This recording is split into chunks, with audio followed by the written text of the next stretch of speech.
یہ بال کیوں ہیں، یہ کیوں ہیں، ناک یہاں کیوں ہے، آنکھیں یہاں کیوں ہیں، اس کے اوپر یہ بال کیوں ہیں، یہ سب اللہ کی حکمت پر مبنی ہے۔ ہمیں اس کا شعور ہے یا نہیں، لیکن جس کو شعور ہوتا ہے اس کا دل اللہ سبحانہ و تعالیٰ کی قدرت پر جھوم اٹھتا ہے کہ اللہ نے اتنے انعامات سے اور اتنے فیضان سے اللہ تعالیٰ نے مجھے نواز رکھا ہے۔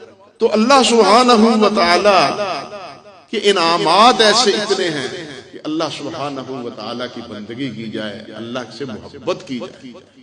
حدیث میں بھی آتا ہے، حضرت عبداللہ بن عباس رضی اللہ تعالیٰ عنہ سے جامع ترمذی میں کہ نبی علیہ السلام نے فرمایا احب اللہ لما یغدوکم من نعمہ، لوگو اللہ سے محبت کرو کہ اللہ نے تمہیں اپنی نعمتوں سے نواز رکھا ہے۔ جو آدمی کسی کے ساتھ حسن سلوک سے پیش آتا ہے وہ ہمیشہ اس کا احسان مند رہتا ہے یا نہیں؟ وہ ہمیشہ اس کا احسان اور اس کی عزت اور اس کی تکریم کرتا ہے۔ اللہ اکبر۔ لیکن اللہ سبحانہ و تعالیٰ نے تو اتنی نعمتوں سے نوازا ہے کہ ہم انہیں شمار ہی نہیں کر سکتے۔ تو پھر ہمارا حق بنتا ہے یا نہیں کہ اس کی بندگی کریں اور اس سے محبت کریں؟